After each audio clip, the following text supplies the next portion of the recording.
Hey dudes, welcome to Splat from the Past, the only 80s themed horror and sci-fi show where things could get totally radical. Now today, I will be welcoming a former child actor from 60s television, and I am talking about Pat Cardi. Pat Cardi, you all remember? He was on lots of shows like 77 Sunset Strip, The Bill Dana Show, Rawhide. He was in lots of movies like And Now Miguel, Brainstorm, Let's Kill Uncle, It's About Time, Battle for the Planet of the Apes, and that cult classic of horror, Horror High. And I'm going to be having him on the show today to talk about all that stuff. He created a company called Movie Phone. I can't pronounce it. Movie Phone, back in the late '90s, and going to talk about that as well. And it's going to be a great show today. So yeah, here is my interview with Pat Cardi. Hello. Hey Pat, welcome to the show, sir. How are you today? Hey, I'm doing good. I didn't realize that was you calling. I was trying to get you on Facebook. Yeah, I was just about to message you on Facebook as well. You want to do that? Oh, no, this is perfect. Okay. This is perfect. This is such a great honor, sir. Thank you for taking the time today. Oh, it's all my pleasure. I mean, really. Yeah. So, going back in time, obviously you were a child actor. At what age did you start gravitating toward acting? Well, when I was 5 years old, I lived in New York, and my parents kept on talking about moving to California, and at 5 years old, I already knew I wanted to be an actor. And I kept on telling them to move to where the movies were, and by the time I was 8 years old, they actually decided to move to California.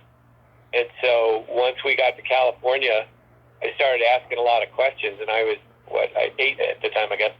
And I was told that acting, if you wanted to become an actor, you had to go to the Pasadena Playhouse. Well, we lived in Pasadena, and so instead of going to school, I went to the Pasadena Playhouse every day. And I got, to know the actors there. They thought I was a cute little kid. And they were involved in making a low-budget movie called The Quick and the Dead. And this was back in 1959, 1960, somewhere around there. Mm-hmm. And they thought I was cute enough to put in the movie, so they gave me a part in the film. And the rest is history, really. I mean, I got put back in school right away. But every weekend we would go out, and my dad and I were both in the movie. And then the director of that film got me a Screen Actors Guild card and got me an agent, and we worked at least once a month on a TV show or a movie or a commercial or voiceovers or something until I was probably, I guess, 24. Wow, that kind of stuff doesn't happen anymore. Well, I don't know. I mean, I had, as a kid, I had a lot of chutzpah because if I wasn't, at the Pasadena Playhouse, then I was talking one of the movie theater managers into letting me come into the movie for free. Mm-hmm. And so I was cleaning the popcorn machines ahead of the theater opening for the day. I was cleaning the popcorn machines and picking up trash and stuff. And then when the movie started, I got a box of popcorn, sat there, and I'd watch the movies until 5 o'clock. That was like from 12 till 5. Mm-hmm. I'd watch whatever I could. And yeah, I was just in love with the movies, and I was in love with the idea of being an actor. Mm-hmm. Nice. So I'm going to mention movies and TV shows you did. Tell me anything that you remember, any stories, anecdotes. 77 Sunset Strip.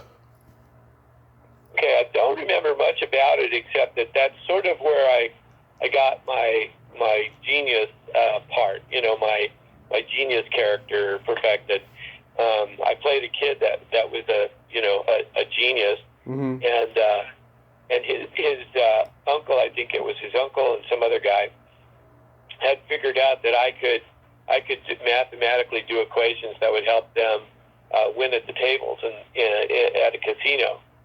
And so they were using me to do that. And at the same time, I was building a model of a synchrocyclotron, which is I guess it had something to do with splitting atoms or something. I don't know what it is, but they gave me some dialogue, and that, I became this, brilliant little kid with big glasses on, and I ended up playing that kind of role in several shows. One of the funny things that happened on that show was that I worked a lot with Ephraim Zimbalist Jr., who was the star of that show. Mm-hmm. And the line that I had, he asked me what it was that I was building, and I said, I'm building a synchrocyclotron. And he said, well, what is that? I said, well, it's like a cyclotron, except the alternating current, which activates the electromagnet, doesn't have the same frequency throughout the period of acceleration. So that was the line that I had to say to him. Well, then years later, I was hired to be on the FBI, which he was the star of also. And before I said hello to him, I walked up behind him on the set, and I said that line, it functions like a cyclotron, except, and he turned around and looked at me like, who are you? And he went, oh my God, do you remember that line? He said, no, you must have pulled the script out last night and remembered it again. And I said, no. Well, a couple of years later, I was in another episode of the FBI. I did the same thing to him, and he stood up laughing and said, Pat Cardi, you read that script last night, I'm sure of it. Then years later, I happened to be in Burbank walking on the mall there, and they were shooting an episode of some television show he was in. Yeah. He was sitting in his chair, and I went under the rope, and I went over, and I whispered the line at him, and he jumped up laughing his head off, gave me a hug, and he said, you must have pulled that out of the script. I said, no, just something that stays with me all my life. It was like my first big line in a movie. Yeah, that's so cool. Yeah. Do you remember interacting with Ruta Lee at all on that show? I just remember, I believe she was either playing a social worker or my mom, I'm not sure, but we were in a car together driving through the desert, I believe, and I think they were bringing me back from Las Vegas or something, and she was sitting next to me, and she just seemed like a very nice, pretty lady, but I don't think I had any lines with her. I'd have to pull the script out to find out. Mm-hmm. The Bill Dana show. That was great. Yeah, I really enjoyed doing the Bill Dana show. Bill Dana was he was a nice guy. He was a big star at the time because of his comedy albums that he did and playing his character, Jose Jimenez. Yeah. And he played an astronaut on that album, on the comedy album, and where they asked him a lot of technical questions about being an astronaut. And after the comedy, and answering these questions in a very funny way, the interviewer asked him, he said, is there any last thing you'd like to say to Americans before you go and make your proud trip up to the stars? And he said, please don't let them do this to me. And that was like his sort of byline, that was sort of his character line that kind of lived with him throughout his career. Doing the show was great. I had a great time. I played his English instructor. I think I looked like I was 9 years old, but I was probably 10 or 11 by then, by the time I did that show. And and I had scenes where I would explain to him what something meant, and then he would turn that into a logical conclusion about people. So it was like this little lesson thing that would happen before the episode actually began. So it was cool. But Jonathan Harris was also on that, and who you know of later on as from Lost in Space. Right. Yeah. Professor, yeah. His character name is slipping my... People listening to this right now are saying he was... One of the Robinsons, right? He was with the Robinsons. Yeah. I can't remember his character name, damn it. Anyway, excuse my French there. It's okay. But he was a very nice fellow, and later on I met him in the course of was doing a movie in New Mexico called the Now Miguel when I got a call to fly back to Los Angeles for a test for Lost in Space. And they took pictures of me with the the fellow who was played the dad on the show, Mm-hmm. and they took pictures of us together to see if I worked, if I could be his son, in the show. Yeah. Later on, found out that we actually turned the show down, turned down the part of Will Robinson because Universal Studios had a 7-year contract with me. Huh. Yeah. Yeah, made me very upset because it had such a great prop, spaceships, and I mean, it looked like it was going to be a great thing. And this is not, I'm not taking anything away from Billy Mooney because he created a fantastic character in Will Robinson. Oh, yeah. And he's a great guy. I've met him on occasions, and I actually knew him a little bit when he had his band years ago called Redwood. He was opening up for Mike Nesmith's first national band, actually. We met behind the stage at that. Mm-hmm. Yeah, I've never met Bill Mummy, but I know people who know him, and they say he's a great guy. Yeah. Youngblood Hawk. First big feature film. I had a lot more in it than ended up in the film. A lot of scenes got cut out because the film was too long. Mm-hmm. Originally, Warren Beatty was supposed to star in that film, Right. as Youngblood, and then for one reason or another, he turned that down to do something else. And the actor who played it was James Franciscus. James Franciscus. Mm-hmm. And so I did some scenes with James Franciscus, and I don't think I had any scenes with Suzanne Plachette, but we were always on the set the same day, and I thought she was just gorgeous. She was beautiful. Oh, yeah. And so I used to hang out and listen to her talk. She had just married Troy Donahue, who was from Hawaii Five-0, who was a big heartbeat at the time. Yeah. And and she was talking all about him all the time. She was very in love with him for the moment. Delmer Daves, the legendary Delmer Daves, directed. What do you remember about him? He handled me very well. He treated me like a boy instead of treating me like an adult, like everybody else was trying to do. He was very concerned that I was happy with everything that was going on, and he was very complimentary to me about my work, which really didn't amount to much. But he was just a nice fellow. When I asked him for his autograph, he did a calligraphy in my book, which held the company back from shooting. And when they came over and said, we're ready to go, like 3 times, he looked up and he said, I'm busy doing something. And he looked back down at my autograph book and kept on writing, and he put a really nice quote in the book, which was from, I believe, Spencer's Mountain, his previous film. Oh, yeah. Yeah. How about Rawhide? Oh, you know what the quote was? The world steps aside to let any man pass if he knows where he's going. Huh. That's a good line. Yeah, that was the Earl Hamner quote. And I think at the time what I really wanted to do is direct, believe it or not. From the first time I was in a movie, I watched the director and I stood by his side. That director was Robert Totten.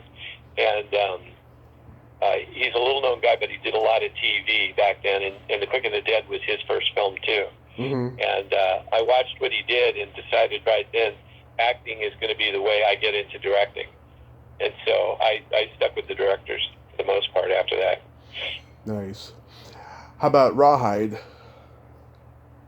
I remember 2 things about Rawhide. It's an episode where the chef in the Rawhide group, and his name was Wishbone. I can't remember the actor's name, but Wishbone falls in love with a single woman who's raising 4 kids, and he's thinking about leaving the trail for this woman, and helping her raise her kids.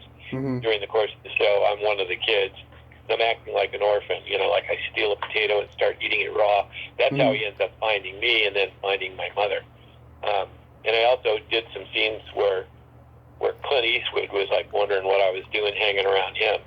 And Mm-hmm. he seemed like the tallest man I'd ever seen in my life. He was, I don't remember how tall he was, but I looked up to him and I knew who he was because I used to watch the show with my mom. and my mom was just absolutely, amazed that we had the chance to work with him. Yeah, that actor's name was Paul Brinegar. Right, Paul Brinegar. How can I forget? How about Brainstorm? Brainstorm. That was not the Natalie Wood Brainstorm, but another Brainstorm. That Jeffrey Hunter. Huh? Jeffrey Hunter. Jeffrey Hunter. It was directed by William Conrad, and I believe that he directed me first in an episode of a TV show that I think only lasted 12 episodes called Temple Houston, and that starred Jeffrey Hunter as well. And so this movie, Brainstorm, I really only had one scene in it, but they needed a scene where a little mental kid who was like emotionally disturbed. Here's Jeffrey Hunter calling him, a little nutty kid, and then the kid has an episode and starts tearing apart the room where he's doing his therapy in. That's basically all they needed me for, was to show this little kid going nuts because of the reaction from what Jeffrey Hunter said in the film. So I was only on the set for one day, but I remember I enjoyed that day, and I enjoyed tearing the room apart. Yeah, Vivica Linfors was in it. She was an amazing actress. She played the psychiatrist. That she was his psychiatrist, and she was also my psychiatrist. She's the one that tries to calm me down when all this is taking place. But he and I were having our episodes at the same time, so it's kind of a difficult scene. But yeah, Vivica Linfors was that shit a German accent. Mm-hmm. Jeffrey Hunter, I heard he was a very complex guy. Well, I worked with him twice, and he just seemed like a nice guy, and seemed like he was really enjoying himself a lot. And I don't remember any problems with him on the set or anything weird. But for whatever reason, I guess Temple Houston just didn't work. But I think that would have been a very good show. Yeah, he was the first Captain Kirk on Star Trek, and then they reshot the pilot with William Shatner because he didn't want to do another series after the other one failed. Right, and they re-edited the pilot, that Jeffrey Hunter pilot, and included, they cut it together like it was something going on in another ship somewhere. Yeah, because they didn't want to reshoot the whole thing. Yeah. Right. Yeah, I don't really know much about him. I mean, I know that he died young, and he slipped and fell or something like that in his backyard. Yeah, he did a lot of good work though before he died. He did. He was a handsome actor too. I mean, he was somebody that was easy to look at, and so I think the ladies liked him a lot, and guys identified with him. So that was kind of cool. Yeah, Sergeant Rutledge, King of Kings, Key Witness, a lot of good movies he did. Right. And Now Miguel. Now Miguel was, even though I co-starred in some TV shows, where I had opening credits at the beginning of the show, that was the first part that I actually starred in. I was the main character, Miguel.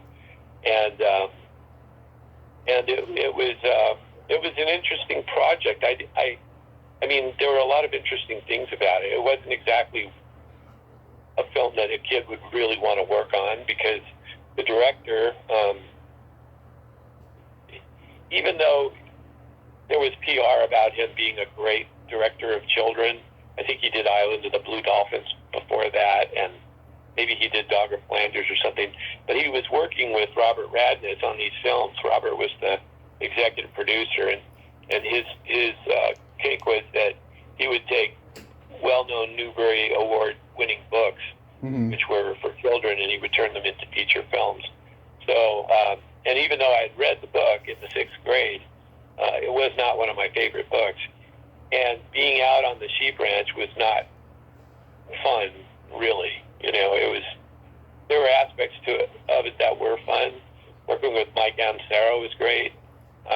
One of the key guys there that I enjoyed working with was Clu Gallagher. Yeah. We met up again years later at a premiere somewhere, and just hugged each other, and and said, "Great, we're still going." And I went to one of his acting classes because I was thinking about getting back into acting as an adult, and I went and checked out one of his classes, and I just didn't feel like it was for me. But he was so nice, a very nice fellow. Again, Mike Yanisdara, who played my dad, was a well-known TV star and movie star. He was married to Barbara Eden at the time, and when Barbara Eden was in the room, I couldn't even talk. She was awesome, you know. She was very sweet. She was very quiet and shy, and she was so beautiful, you know. Yeah. I think particularly kids who watched that show that she was on. I Dream of Jeannie. I Dream of Jeannie. I mean, she was just like a magical character. And the first time I met her, my dad had to like sort of tap me on the back of the head a couple of times to get me to open my mouth, you know, because I wouldn't say hello or anything. I just stared at her, and so she just took over the conversation. And then eventually, instead of nodding, I actually answered her. But my mom and dad got to know Mike and Barbara pretty well. They went over to their house and they had dinner, and they went out to other places, which I wasn't a part of that. But they did get to be friends, and I saw Barbara. I think it was last year at an autograph show. I was signing autographs as part of the Planet of the Apes group, and Barbara was there, and I went over and said hi, and we hugged and talked for a little while, and then I let her go because she had a long line of people that she was signing autographs for. Yeah. And Now Miguel was a good film. We toured with the film. We went to about 12 different cities to open the film, and I would get on stage. We'd have a daytime opening of the film on a weekend so that kids could show up, and I would talk to the kids, answer questions, and invite them up stage to say hello in person, and I'd ask them questions on stage.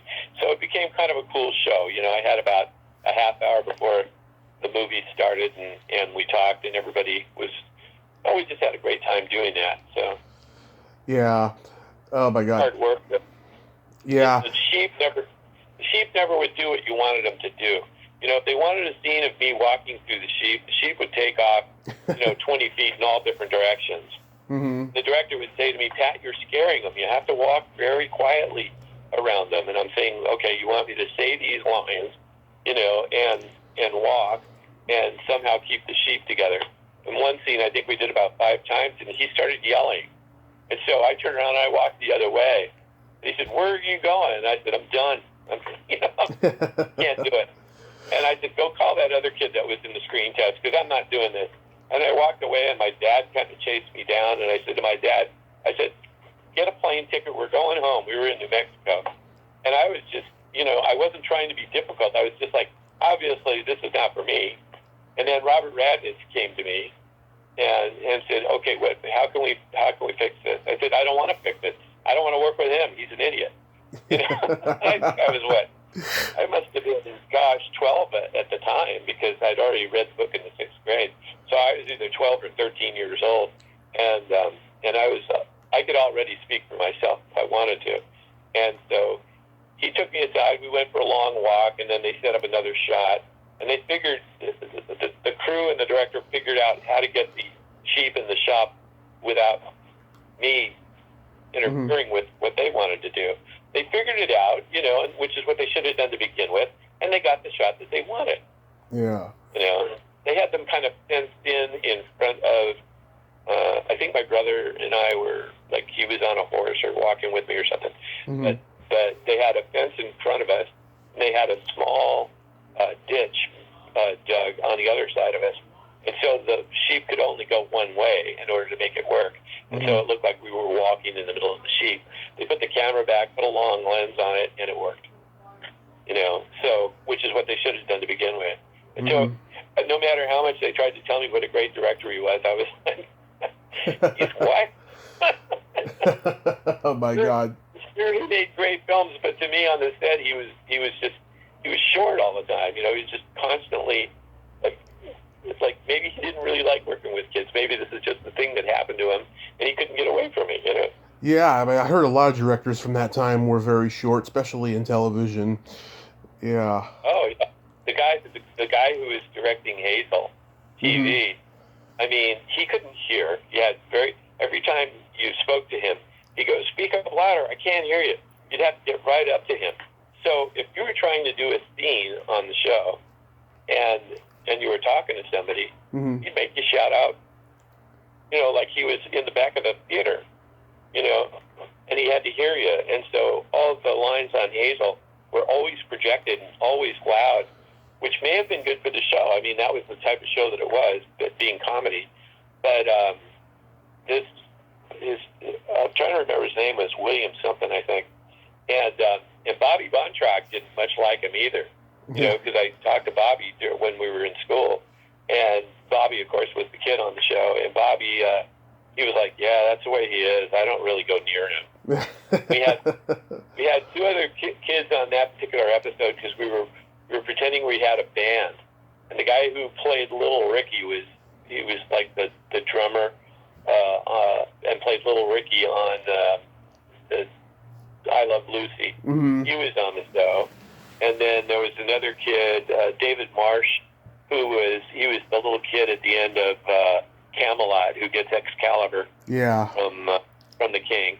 And so we were all, for the few days that we worked together, we were a pretty tight-knit group, and none of us liked that director. He just, at one point, I think one of the kids said something to us while we were waiting for the, cameras to roll. And one of them said something to somebody else, and the director got in his face and screamed at him and said, "We don't need you here. We can hire somebody else to play your part. So just shut up." And I thought, I have kind of a weird family life, but it's not that bad. It's just, you don't do that in public. Yeah. We complained, but, nobody really said anything. The show went off the air next year anyway. And then you worked with William Castle on Let's Kill Uncle. William was great. Mr. Castle. Yeah. The casting director on that show was John Badham. Now, John Badham eventually became a director over at Universal, and his sister was Mary Badham, who was nominated for an Oscar for playing Scout Finch in To Kill a Mockingbird. Right. And he connected her with Bill Castle right away, and so she got the part of Chrissy, hands down. And then they were interviewing boys for the part of Barnaby, and when I got to John Badham's office I went in there as if I was Barnaby. I knew what the part was. I knew about the book. I had read the book, and so I was ready to be Barnaby. And I did it in his office. And when I did it, he picked up the telephone call and he said, "Mr. Castle, I have Barnaby in my office. I'm bringing him to you right now." And it took me there, and I tried out, and they asked me to wait, and they called in Mary Badham, and she and I played against each other in some of the scenes where we're arguing. And Bill looked at me and said, "Well, I think we have our cast. This is it." So there was a little bit more to it than that. But Mr. Castle asked me what kinds of things I like to do, and I told him I read a lot of books. I said, but on the weekend, because we lived in Hollywood, weekends I used to go to Burt Wheeler's Magic Shop, which was right next door to. Are you familiar with Larry Edmonds' bookstore? No. All Hollywood books and posters and stuff, I believe it's still there. Next to the Supply Sergeant on Hollywood Boulevard, just short of the Egyptian Theater. And the Magic store was great. Had all kinds of great stuff in there. And I used to go there and buy something every weekend. So I had, something to magic to pull on the family. And so Bill went to the store before we started shooting, and he bought a whole bunch of stuff. And every day he'd pull something out of his bag and say, "Hey, look, I got this. What do you think about this?" And he would act like it was for him, but he had gotten it for me. Because before we did the next scene, he'd hand it to me and say, "Here, you figure it out. Go take it away." So there was never a time on the set when there was any difficulty with Bill Castle and Mary and I. He was so nice to us. He let us play our characters without interruption. He never told us how to do a part, how to do a scene, except for one time when I was supposedly hugging Linda Harrison, who played Mary's aunt in the film, and she put her face in front of mine, and he cut the shot, and he said, honey, put your face behind his. I paid through the nose for this kid. Mm-hmm. He just I want to see him on camera. And what he meant by that was that, I was under contract, a 7-year contract to Universal Studios. Mm-hmm. They did a Now Miguel. My mother had not signed the contract, and we got offered the pilot for a TV series that we couldn't do because of this contract. So my mom contested the contract, and we got out of the contract. So I wasn't under contract to Universal, and I did a pilot for CBS. Well, this, peeved the Universal brass, and basically they told us you'll never work in Hollywood again. Well, Bill Castle had a contract in his contract that he got to cast the 2 key stars in the show. Mm-hmm. And the 2 key stars were Mary Badham and me, and that they could not, force him to use anybody else. Well, they told him that he couldn't use me, and production on Let's Kill Uncle floated for about a month until they worked it out, and in the end, Castle won his dispute with them and got me for the role, which they didn't want because of our dispute. So throughout the picture, he'd make references to that.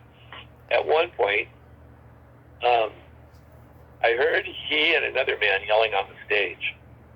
Mm-hmm. And they asked everybody to leave the stage till something got worked out. Well, at that time on the stage, I was playing in the Beechcraft Bonanza airplane that was used in some of the scenes. It was on that soundstage back behind some bushes. Mm-hmm. And I was playing inside the airplane because I just loved that. I'm pretending to be a pilot.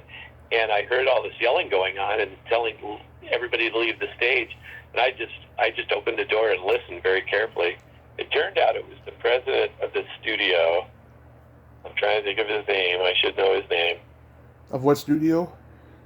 Universal Studios. Was that Lou Wasserman? Or was that it? Yeah, it was Lou Wasserman. Mm-hmm. And the argument was over the amount of money written in the script that I had inherited. In the script, it was $20 million. Mm-hmm. And Lou wanted to change that to $5 million. And so they were arguing over that and some other things. And the last thing I heard Lou Wasserman say as he walked out of the stage, he said, well, damn it, he said, he goes, you changed that from $20 million to $5 million. For $20 million, I'd kill the frickin' kid myself. But only he used, foul language. Yeah. Anyway, we thought it was pretty funny at the time. But it was a great movie to work on. I really enjoyed working with Mary. She and I became great friends.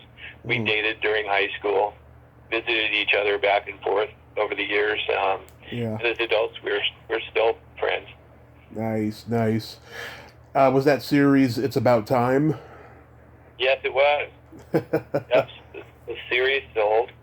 And unfortunately, it lasted 12 episodes in caveman days. And then the show was canceled. And then Lloyd Schwartz, the producer of that, and Gilligan's Island, Lloyd Schwartz talked them into us doing another pilot where we come back to the 20th century. Mm-hmm. It became basically it became the Beverly Cave Billies is what we were calling it on the set. And so they actually gave it, I think, 12 or 14 more shows, and we did it in the 20th century. Mm-hmm. But it was fun for about a week. I had been playing these other kinds of characters, and I'd been playing leads, and I was like number 7 in a cast of 7. Mm-hmm. And none of the shows were really, centered around me. They were almost always centered around the 4 main characters. Mm-hmm. And so I was getting very little work, and I was sitting in a trailer all day doing school. And my teacher, who was a lovely lady and was really, she was a long life friend of mine until she passed away. Yeah. She insisted that we didn't just do 4 hours of school a day, which is what the contract was, that she would make sure that we did 6 hours and sometimes more than 6 hours, because on some days I wouldn't get as much work, and as much school, because I'd be working in front of the camera, and she wouldn't press the company for getting me back into school because we'd already been catching up.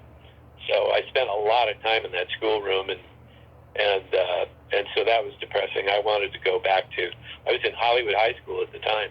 Mm-hmm. I wanted to go back to school, but doing the show was fun. It was interesting. The stars were the two astronauts go back in time. Their spaceship was going faster than the speed of light, and I guess for comic value, it was traveling backwards, so we went back in time. Yeah. And they were living 1 million plus years BC in a period of time where men and dinosaurs lived together at the same time. I'm not sure how scientifically sound that is. But the astronauts were Jack Mulaney, who had also starred in a TV series called My Living Doll, and he was in several movies. And and Frank Letter was the other actor, and Frank was pretty well known for a lot of films and TV shows that he did at the time. But Imogene Coca, from your show of shows, and Grindel, yep. She played my mom, Cave Lady Shad, and at first her name in the show was Shag, but when they found out that that was a bad word in England, they changed her name to Shad. And then Joey Ross from Car 54 played my dad. Yeah. In the show, and he was funny, but he was also kind of gregarious and gross in a lot of ways. Oh yeah. I didn't have a problem with it because I had so much confidence in being there and in all the people there that if he yelled at me about something, which he did a few times, it didn't bother me. I was just like, okay, I'll just shut up. So in some respect, I could act like an adult, and not like get pissed off. And there were times when the way that I got into doing a scene was I would already know my lines before I got there, so I didn't have to worry about the lines. But I wanted to get my energy up, and so I'd be fiddling around and moving back and forth and talking and singing and stuff. And Joey would grab me by the back of the neck and he'd go, "Can't you just shut up? We're doing a scene. Can't you be quiet? I'm trying to prepare." And Imogene would grab me as if she was my mom, and she'd go, "Joe, you leave the boy alone. That's the way he prepares."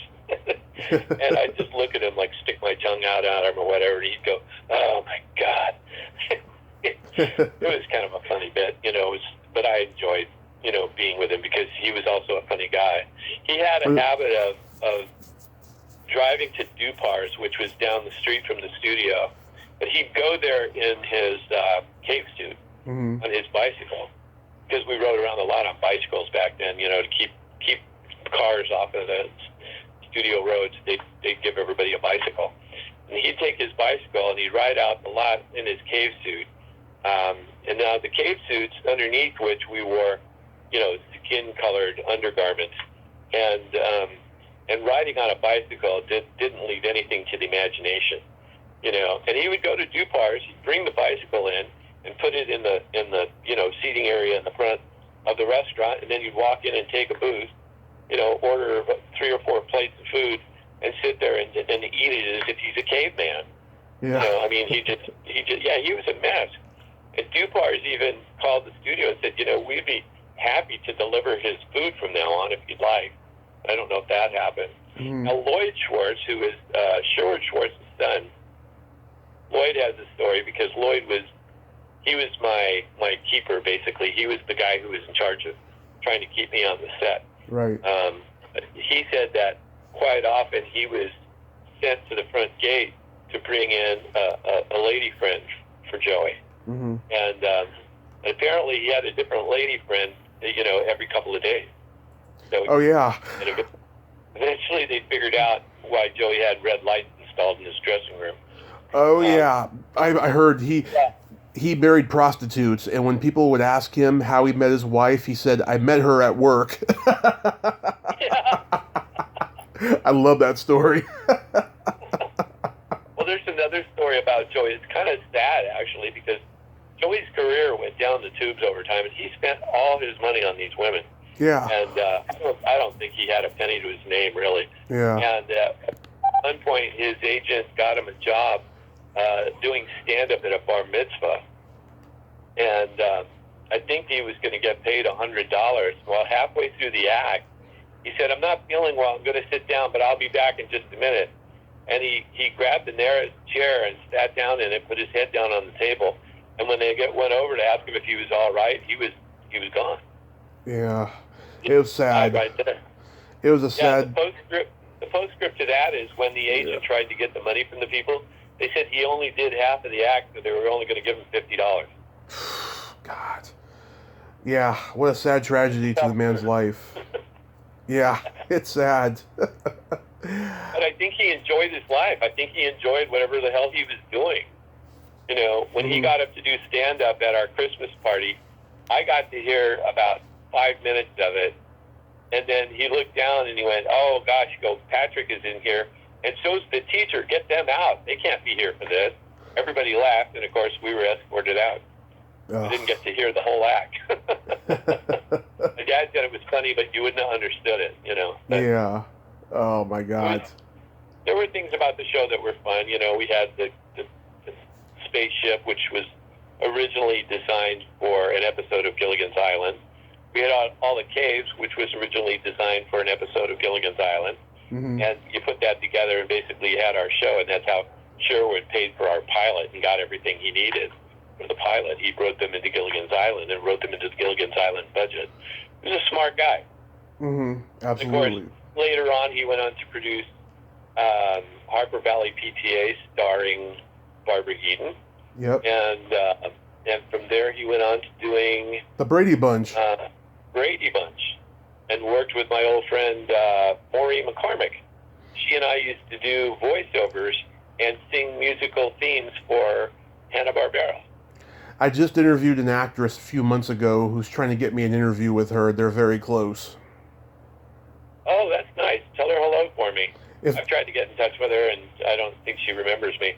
Well, if I do, if I get to, I will. Yeah, tell her I said hello. Absolutely. Anyway, I'm on Facebook. Anybody can get in touch with me that way. Yeah. How about Battle for the Planet of the Apes? Battle for the Planet of the Apes was the last film that I did, and it was a very small part. And it was given to me. It was a very. Hold on one second. Mm-hmm. It was a very small part, and it was given to me as a gift from a casting agent that I had visited for lunch a few weeks prior. And he had asked me, he said, "Well, how's your, career going?" I said, "Man, it's down the tubes. I did a picture called Horror High, Mm-hmm. which I played this teenage Dr. Jekyll and Mr. Hyde character, and that was it. I hadn't had anything else except for, some print work and, some voiceovers." And he said, "Well," he goes, "Do you mind playing a chimpanzee?" And I said, "No." And I said, "I'll just put makeup on me. You don't even have to give me a credit." But he did. They got me credits in the film. He put me on the film for a month.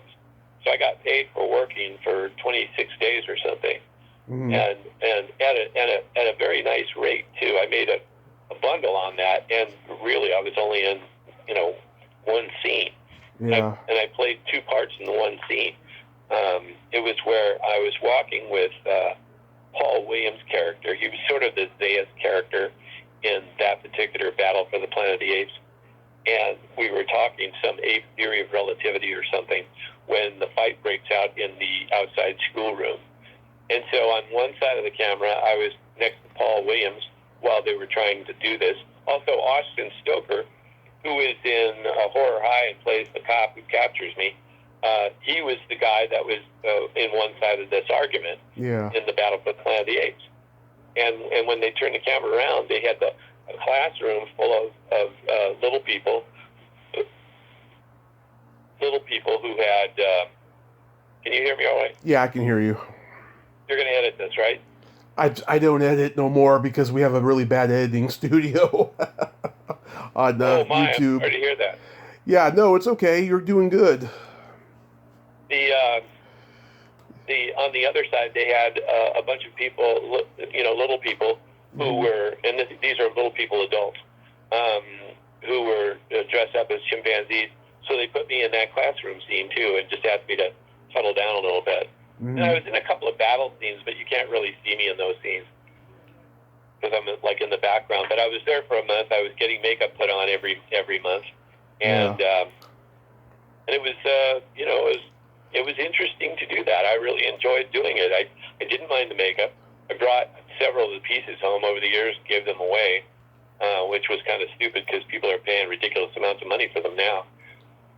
But the face pieces I used on Halloween and over the years for Halloween parties and things like that. It was pretty interesting. One of the interesting things that happened on the show is that we would arrive there at like 4 a.m, and they'd start putting the makeup on, and you couldn't hear anybody talking. It would be just a little bit of chatting amongst the makeup people and the people getting their makeup put on, the other actors. Just a little bit of chatting, and then about halfway through that, at maybe 8 o'clock, we would have breakfast and coffee. So everybody'd have the top part of their makeup on, and maybe the bottom part wasn't attached yet. Yeah. We could have some breakfast and coffee, and then after we were finished, we'd get the first shot in around 10 o'clock in the morning. With our full makeup on, then you'd hear more people talking and enjoying and laughing, and you'd get to know these other folks. And so what happened over a period of time was that the actors were congregating amongst their own kind. So the chimpanzees were talking to the chimpanzees, the orangutans were talking to the orangutans, and the gorillas were talking to the gorillas. And when they started fooling around, then you got the gorillas bullying around the chimpanzees and the orangutans coming in between them and trying to solve the problem. I mean, we were all acting like monkeys. We were acting it out. And I thought that that would have been a great social experiment for some sociologists maybe to watch and take notes. Did you get to interact with John Huston? No, I was there the day they shot his scene, and I didn't interact with him that day. But later on, I was a crew member on Cannery Row. Oh. And he did that, and I stood very close to him, and he started telling stories. We lost 2 days of shooting because he would sit there and tell stories of old Hollywood. And nobody would stop him. Nobody wanted to stop him.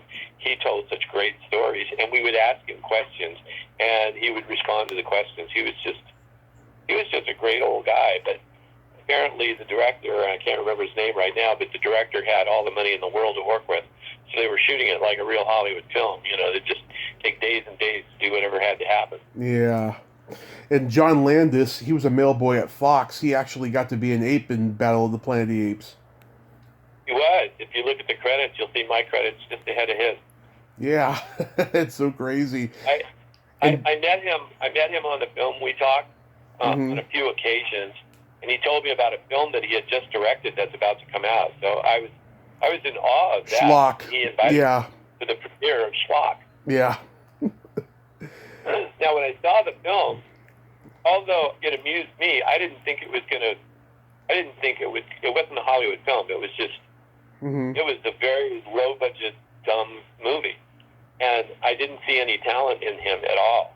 And I thought, oh my God, good luck getting another job after this. Yeah. I had no idea where he was going at all, but I thought, oh, good. Well, my place is still secured in Hollywood. That was before Spielberg. That was about the time Spielberg was still walking around Universal lot looking for ways of making it happen.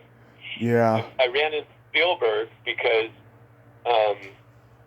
he was directing episodes of Marcus Welby. Yeah. And something else. And John Badham, the casting director for Let's Kill Uncle, had by then become a producer on some of the shows that he was directing. So that's how I met Spielberg, but we didn't really hit it off or anything. He was always very conscious of what he was doing at the time, so I never really got a chance to talk to him very much. But John then started directing Night Gallery, which he was the producer of, and he was nominated for 2 Emmys for writing one episode and for directing a different episode. And then John went on to direct Saturday Night Fever. Right. Which was John Travolta's big hit movie. Mm-hmm. Excuse me. But then later on, I became a crew member at Universal Studios for quite some time. And I worked on Jaws. 1941, shot on the back lot there. And 1941, yeah. And also, I was working at MGM when he did, Poltergeist. Poltergeist, yeah. Yeah, I was on the crew of Poltergeist for the whole film. Mm-hmm. And so we knocked into each other a couple times and said hello. But he didn't want to engage in conversation, so. But I had probably a really good time working on Poltergeist because I had so many things to do on the picture. And it was just great, being on a picture that he was doing. Tobe Hooper directed. I've talked to people who worked with him on Texas Chainsaw Massacre, and it said that he was a monster after a while, and they all have bitter resentment towards him because he didn't pay anybody on that movie. And as I understand, as time went on, his ego just got bigger as a director. Well, if that happened on Poltergeist, his ego got squashed.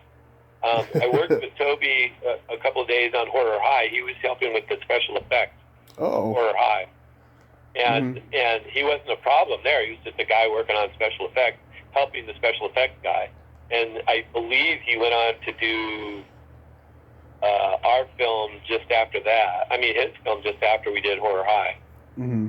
But I don't remember the exact years, but they were doing Phantom of the Paradise, which I know he had a run-in with those guys for something. Brian De Palma. Then he went on to do Chainsaw Massacre after that. Mm-hmm.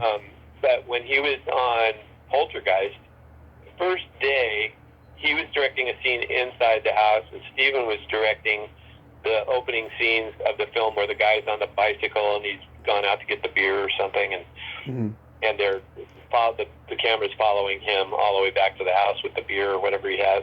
I don't remember exactly what it was, but it was something with a bicycle and a guy riding the bike. Mm-hmm. And then he went into the house and he asked if he could do a different version of the scene that Toby was working on. Yeah. And from that day forward, Toby sat in a director's chair for the rest of the film with a bottle of tequila in one hand and a lime in the other hand. And Steven directed the film. And Steven would refer to him now and then and say, well, what do you think of this? Is there anything you'd add to that? And he would Toby would just mock him in a way and go, nope, I don't think I could add anything to that. Then towards the end of the film, he actually started directing again. Yeah. But the actual course of the film, Toby really didn't direct the film, Steven did. Wow. Steven wrote the script, too, and it was his little horror film he wanted to do. And I think the budget was like $11 million, which to that point, you never heard of a little horror film for $11 million. Horror films were lucky if they got $800,000 to do a film. Yeah. So how did Horror High come to you? The executive producer of the film and the director had seen some of the other TV shows I'd done. I think they didn't see the shows so much as they knew my name from the show. Because back then I still had a little bit of a name, You could say, "How about Pat Cardi?" and you'd hear a deep echo in the hall. But back then they'd go, "Okay, he's a possibility." Anyway, so that's what happened. I became a possibility, and they couldn't get anybody better, so they got me. Yeah. And then once we got to Texas, and they told me, well, the budget's under $100,000. And I was like, oh, I didn't realize it was going to be so low. I said, well, how many other movies have you made? And they said, well, we've got one in the can, but we haven't edited it yet. We're not sure what's going to happen to that one. And I was like, okay. And then I thought, okay, well, hopefully this will actually kind of somehow work. What happened in the end was it was $82,000 for the whole budget, of which they handed me $5,000 cash, and I worked for about 17 days on it, I think. And I don't think it was even 17. I think it was 15 days, and that's how I got the job, playing Vernon Potts, teenage Dr. Jekyll and Mr. Hyde. Yeah. I tried to rewrite the end of the script, and the director was going, we didn't get along that well. I mean, I tried to stay, within my boundaries when I could, but there were just a lot of things wrong with the script that I thought of anyway. And then the producer and I became good friends because we were about the same age, and he raised the money from the Dallas Cowboys. Several of the players had each player put in like $4,000, $5,000, so that's how they got the budget up. And they were in the movie, and they would come down to the set and watch it shooting. And so I was introduced to them and got to know them. They were taking me home and taking me to their parties. And so pretty soon I had a little bit of, cachet with the producer. The director, he was a fine director. There wasn't anything wrong with him as a director. He just died too. Yeah. His idea was that he was going to use the typical, Gothic organ music throughout the movie. And I guess the movie, the album from the group, Edgar Winter Group, just come out, called Frankenstein. And I just loved that song, and I thought, that's what I was thinking of the whole time when I was playing this part, dun, dun, dun, dun, dun, dun, dun. So I told the producer, I said, the director has the wrong idea about the music. It should be more like this. And I played him the song. Yeah. When he heard it, we went, oh my God, that's great. That's exactly what this should be. I said, if for no reason other than kids are going to go to get to see this movie, I said, and that's the music they listen to. So he switched it up on the director, and I don't think that guy ever forgave me, because that's what we did. We did rock music. And over the years, I constantly heard people saying the best thing about the movie was the music. Oh yeah, there's some good music in that movie. Yeah. The girl Rosie Holitic, is she still around? Rosie is. She was married to Jim, the executive producer, and Jim Graham had promised her that he was going to make her a movie star, and so he produced 2 pictures with her starring, and Horror High was the second one. And shortly after Horror High, they split up. And she went to Broadway, and she was doing understudying for the leads in some Broadway plays. So on the weekends or whenever it was that the lead didn't want to be in the play, she would take over and be there for her, and play the lead part. So she had ideas about making Broadway work for her, but I don't think it ever did work for her. But she still lives. She still lives in that part of Texas. I'm not sure. Tyler, Texas, is where she's from, and may still live there now. But she did remarry and had a son, and that's good. And I talked to her a few years ago, and she was still there. Nice. So you started this company, Movie Phone, is it called? Yeah, I had a video production company at the time. I was making infomercials, and we were like one of the first companies doing infomercials, because the only thing they were doing back then was, get in on the real estate grab. We're going to teach you how to sell real estate and buy real estate, and that was the only half-hour infomercial on the air. Well, we started doing infomercials for everything, and I worked for a lot of different companies. I worked for several of the companies that afterwards started making infomercials. So I was directing and producing for Kathy Ranker and a bunch of other companies, American, and I forget their names. Yeah. So we had this studio, and then we also did industrials, and one of the industrials we did was a commercial for a company called Topper that did interactive voice response.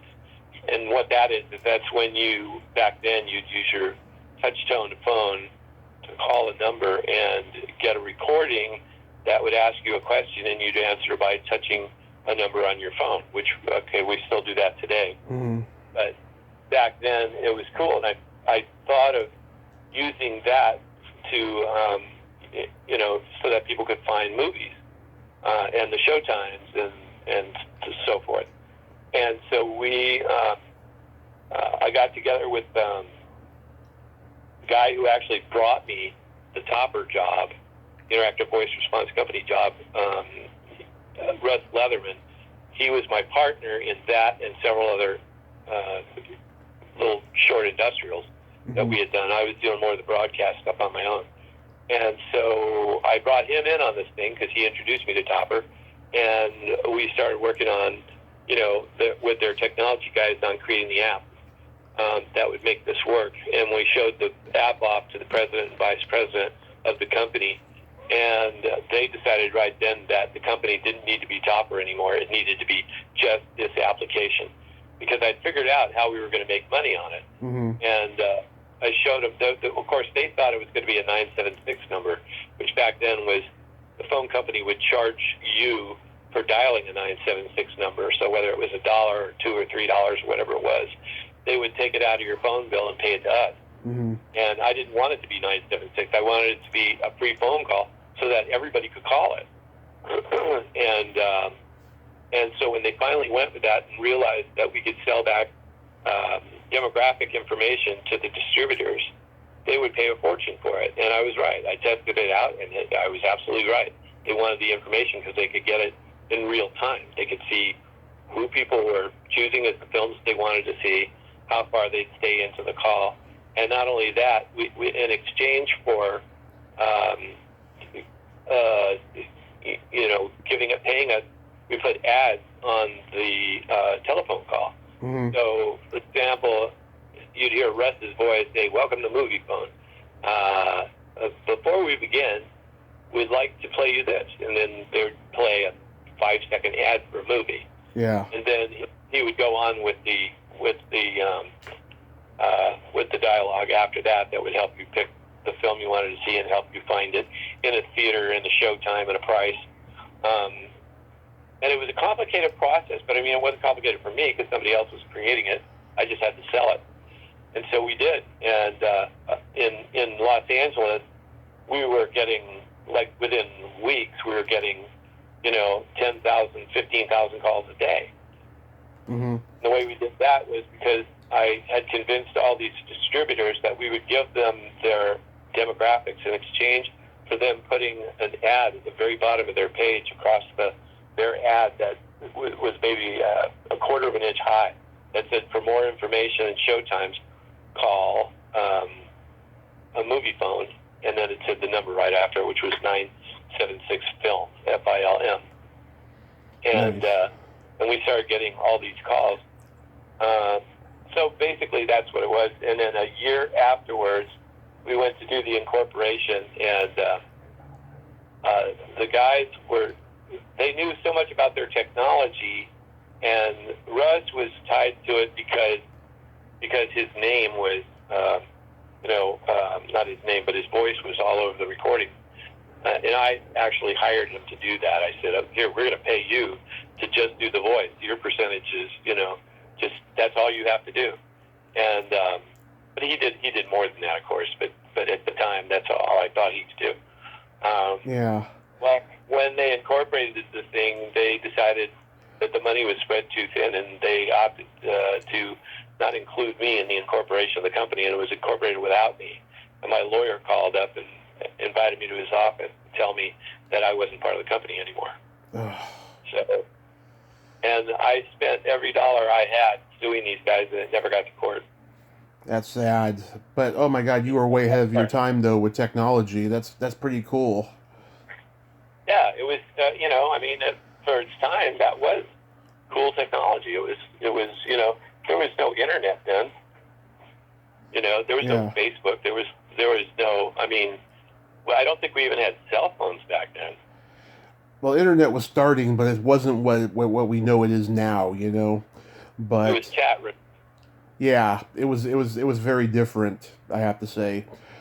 But so what are you doing these days when quarantine isn't happening?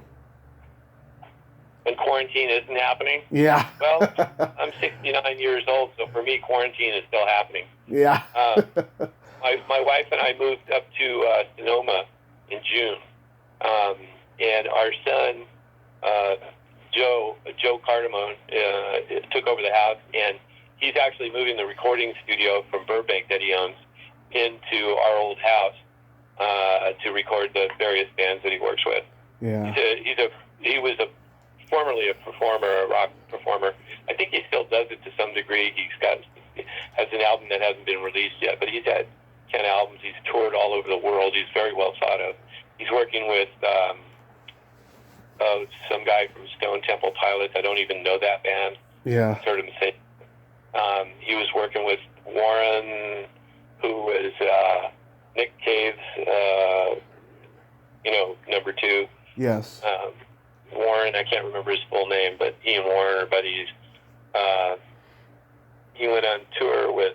Well, anyway, you can look that up. He's on YouTube also, or not YouTube. Yeah, he is on YouTube. Quite a lot of his work is on YouTube. He had the band The Icarus Line.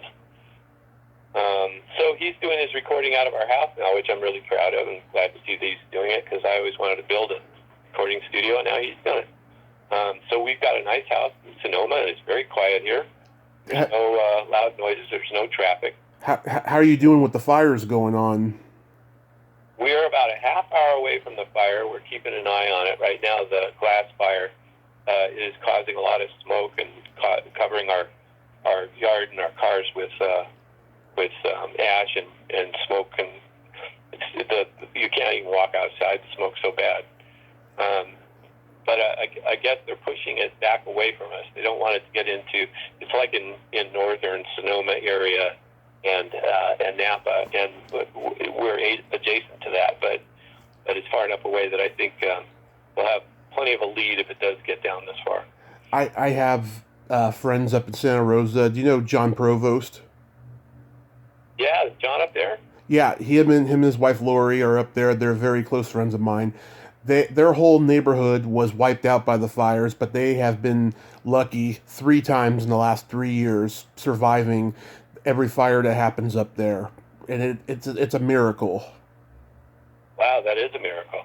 I didn't know he was up there. I'll have to get in touch with him. Oh yeah, they're up there. He and I just bumped into each other over the years, But my very first girlfriend was an actress named Diane Sherry. I just interviewed Diane the other day. Oh, you did, Diane? Yeah. You should have told her you were talking to me. Oh, I'll tell her today. Yeah, Diane and I were girlfriend and boyfriend for a couple of years when we were kids. Yeah. And then years later, I tried to get that going again, and by then, she and John were dating. Oh. Oh wait, her and John Provost dated? Yeah, they did. I did not know that. Oh my God, we could have had so much more time to talk. She was very shy. She didn't really open up to me. It was a very short interview, but yeah, that's crazy. Well, we were kids. I don't think she was as serious as I was because I was a romantic from childhood. Mm-hmm. I liked the girl. Boy, I just went whole heart, And so I've teased her a few times, and the last time I talked to her, I think she didn't hang up on me, but she got off the phone really quick. She was like, "Oh, there he goes again," Mm-hmm. But I was teasing her because of a couple of things that happened. We used to talk on the phone every day. We were in junior high, and she lived in Beverly Hills, and I lived in Hollywood. Excuse me. And it said smoke, Mm-hmm. And so we would talk every day. I mean, I would stand in a phone booth for 2 hours talking to her. People banging on the door going, "Hey, kid, get out of the phone booth." But I would, I had to talk to Diane. And then sometimes we'd end up on the same lot together. We actually worked on voiceovers for a movie together where we sat next to each other and held hands in the classroom. I mean, I was so in love. I thought she was just the greatest. And she was in the Bing Crosby show, which I'm sure she told you about, while I was doing Bill Dana episodes. And so we would hide underneath the bleachers at the Bill Dana show and hold hands and talk and so forth. And our press agent was a guy named Tommy Phillips. He used to get us tickets to like movies and premieres of movies and stuff so that we could go together to the premieres. he was doing me a favor. He was like my what do you call him? My hound, my watchdog. I don't know. Yeah, your lackey, your sycophant. He was my side man, you know. Yeah. Anyway, so yeah, he loved taking pictures of us together, you know, because he'd say, okay, now stare into her eyes, and I'd think, well, that certainly wouldn't be the hardest thing to do. Mm-hmm. And he took a lot of pictures. I lost track of him, unfortunately. I moved to Australia for a few years and he passed away while I was gone, so I never got all those shots. But yeah, by the time I came back from Australia, Diane and I had long since, you know, stopped talking to each other, and eventually I bumped into her on a commercial that we were in together, but my part of the commercial was being shot in Amarillo. Mm-hmm. I think her part of the commercial was being shot in Hollywood.